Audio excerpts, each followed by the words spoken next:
છોટાઉદેપુર જિલ્લામાં વિશ્વ આદિવાસી દિવસની ઉજવણી માટે તડામાર તૈયારીઓ.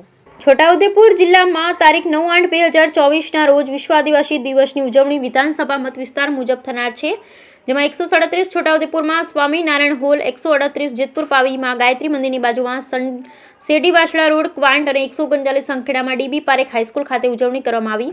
કાર્યક્રમની ઉજવણીના સુચારુ આયોજન અર્થે જિલ્લા કલેક્ટર અનિલ ધામેલિયાના અધ્યક્ષસ્થાને સમીક્ષા બેઠક યોજાઈ, જેમાં જિલ્લા કલેક્ટરે વિશ્વ આદિવાસી દિવસની ઉજવણી નિમિત્તે આદિવાસી પરંપરા અને સંસ્કૃતિ જળવાઈ રહે તે જોવા જણાવી તમામ યોજનાઓના લાભાર્થી સુનિશ્ચિત કરવા અધિકારીઓને સૂચવ્યું હતું. તેમણે તમામ નોડલ અધિકારીઓએ કરેલ કામગીરીની સમીક્ષા કરી જરૂરી માર્ગદર્શન આપ્યું. આ પ્રસંગે પ્રાયોજન વહીવટદાર અને જિલ્લા વિકાસ અધિકારી સચિન કુમાર, જિલ્લા પોલીસ અધિક્ષક ઇમ્તિયાઝ શેખ, નિવાસી અધિક કલેક્ટર શૈલેષ ગોકલાણી સહિત નોડલ અધિકારી અને કર્મચારી ઉપસ્થિત રહ્યા. Bureau report Rehan Patel, Chhota Udepur.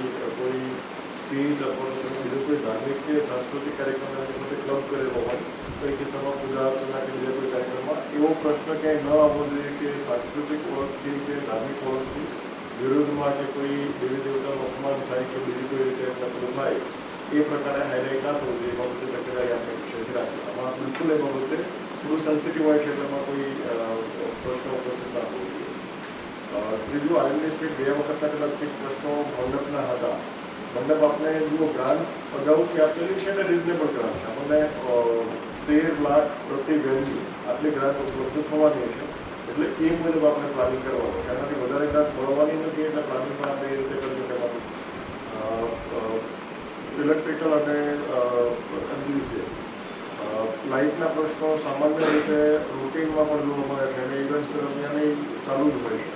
એટલે આપણે એ દિવસે સીએમ ફંડ ઇવેન્ટથી શરૂઆત થઈને 2-5 મિનિટમાં જતી રહી એટલે તરત શિફ્ટ કરવું જોઈએ.